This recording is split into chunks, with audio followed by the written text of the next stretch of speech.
Welcome to Allies or Enemies. I'm Jess. And I am Shawn, and today we are talking about co-op games. You know what? Let's just get right to it. We do have a couple of honorable mentions, and my honorable mention goes to Unlock, which is an escape room in a box, and it's a game system, and the good boxes are really good, but it really depends on what box you get.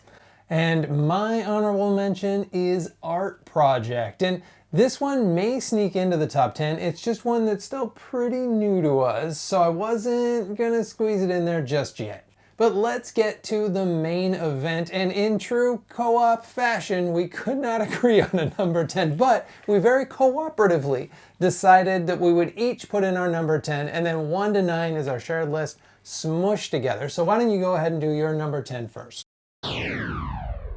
My number 10 is Sky Team, and we played this once in person at a convention, and we've played it oodles of times on BGA since. It's just a fantastic game where you're both pilots and you're using these dice and silent communication to try and keep the plane steady and land it, but we don't have a physical copy yet. And my number 10 is Nemesis, and this is basically Aliens, it just doesn't have the license. But in Nemesis, you're different like soldiers and scientists and stuff. You're on this ship, it's full of aliens, they're trying to kill you. You want to get rid of them, and usually you want to land it on Earth. Sometimes it's a little bit different where you want to land it. There's a few different ways to win, there's loads of different ways to lose. You can also play this in like a mean semi-co-op way, but we always just play strict co-op. And this one was pretty high for me, but a little lower for you, but I really like this one, and it is my number 10.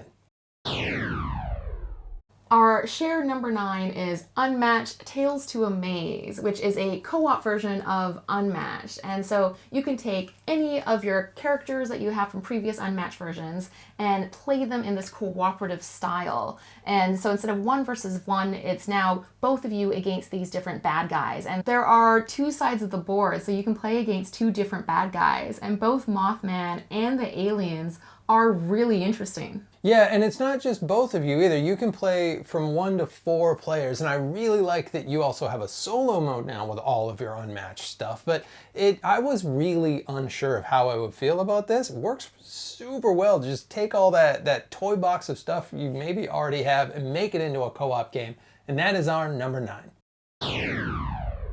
Our number 8 is The Crew, and this is a cooperative trick-taking game. It's actually got a campaign to it as well. You don't have to use the campaign, but what happens is everybody's got a hand of cards. Everyone's got these missions. You know what missions people have. You don't know what cards people have, and they cannot tell you. There's no communication in this, so you just gotta play your cards and give them very meaningful looks and hope that they can read what you want.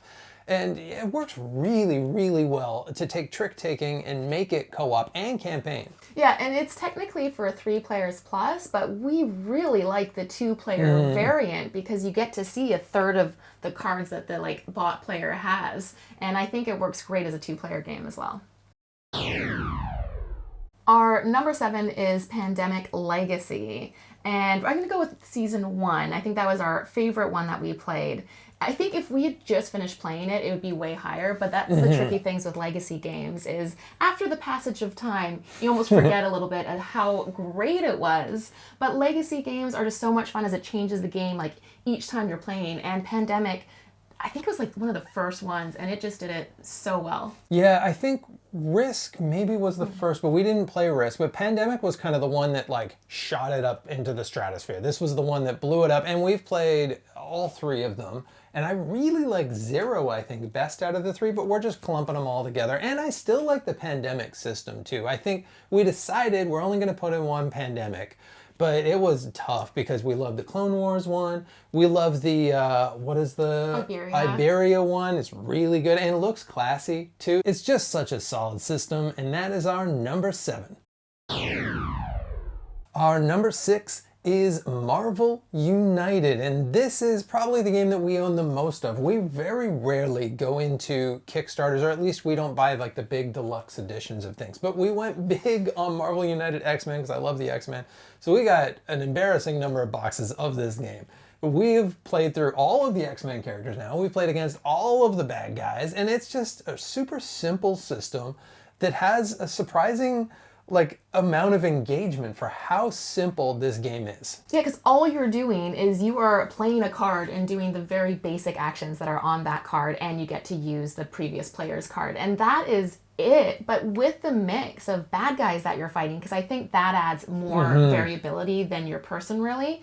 It feels different each game, and you're right, we're like surprisingly engaged in this very simple game every time. And it's got so many X-Men, and I love the X-Men so much. So that is our number 6. Our number 5 is Gloomhaven, and we played through all of Gloomhaven, and when we were in the midst of it, we loved it. Oh, it took over our lives. Yeah, it's all we thought about. Yeah, we played multiple games in an evening. Anytime we came close to retiring a character, we just kept playing to make sure we retired it. I wanted to make us mugs of all the different character symbols that we were. And so we've just found it incredibly engaging. It was the only dungeon crawler I could really get you on board with. And be considering that a big part of the co-op genre is dungeon crawlers, it was great that we found something that both of us could enjoy. Yeah, unfortunately, Frosthaven fell off a little bit for us. I think it was just Gloomhaven hit us right at the right time. It was the perfect game at the perfect time. We had tons of time in our lives, it seemed. And we played it 4 or 5 hours a night, and it's just such a smart... I think one of the reasons I like this as a dungeon crawler is it gets rid of the dice. So it's just a simple, not simple at all, but this awesome kind of more Euro feeling card playing system. And I really like that card system, and it's just the right amount of challenge. There wasn't too much stuff to mess around with in this one. I felt like it got to the good stuff, and I still really like it, and it's our number 5. Number 4 is the heaviest one on this list, and that is Spirit Island. And Spirit Island is it's not just a brain burner, it is a brain breaker sometimes. There's a lot of thinking and there's a lot of working with your team. And if you can alpha game this, especially with more than 2, my hat's off to you, because there's no way my brain can take that. It's really, it's just enough for me to focus on what I'm doing and then talk to you. And this game is, you are spirits on this island. You're getting rid of the colonizers who are coming to ruin your beautiful island. And so you're getting rid of them with your different spirit powers. And there's all these asymmetric spirits. I don't even know how many we have now, because we've got a bunch of the expansions. Too many, I think.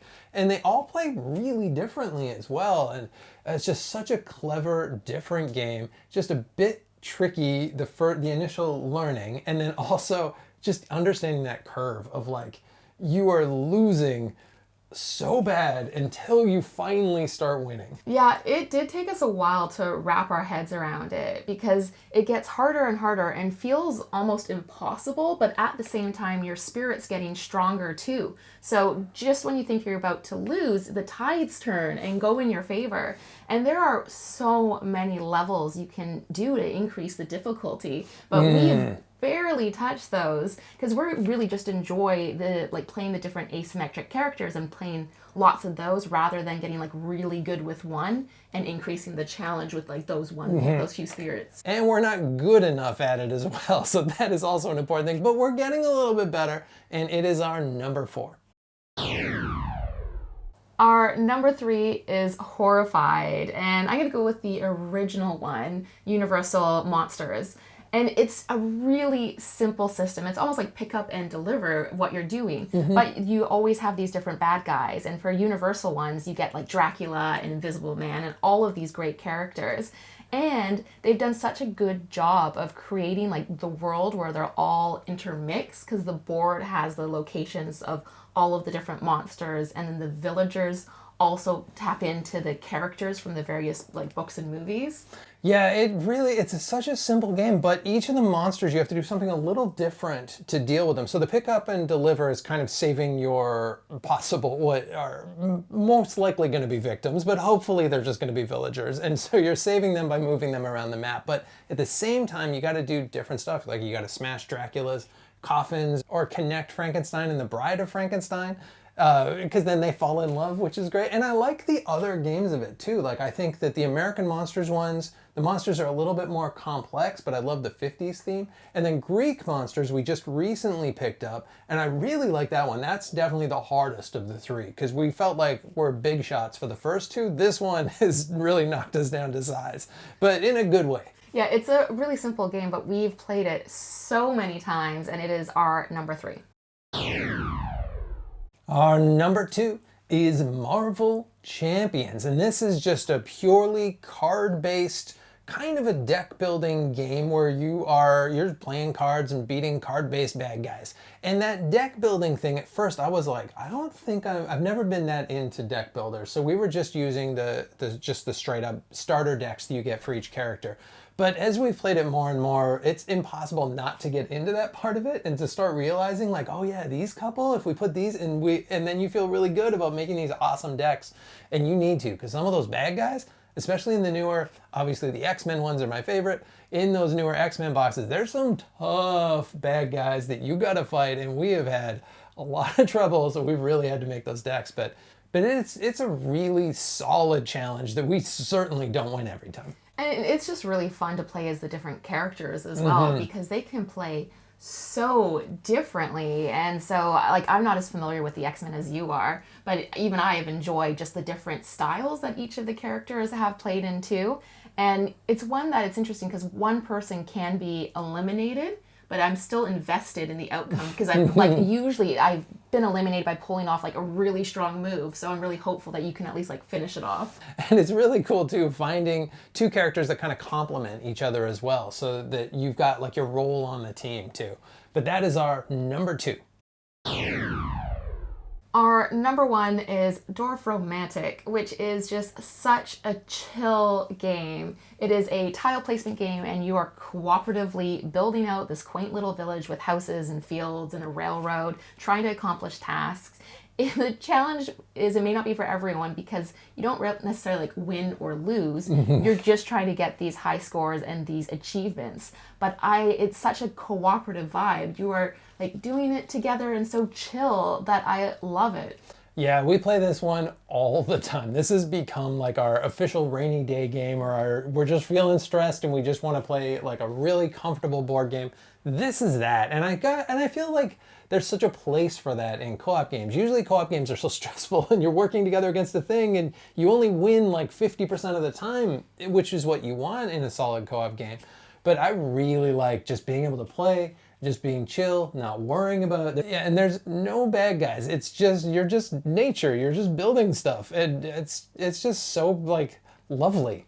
And in theory, you can't lose, but one time we did so terribly that you put it in as a loss, even though like officially that you can't lose. Yeah, we got 32 wins and 1 loss. And you know what? We deserve that one to be marked down as a loss. But that is our number 1. And that is it. That is our top 10 co-op games. And I know that there are oodles that we missed. There's oodles that we wanted to put in there. We cut this down from a list of like 35-ish or something that we thought might be in the top 10. But I would love to hear about the other ones that we really need to play. Thank you so much for watching. As usual, please like, subscribe, and hopefully we'll see you next time for another game.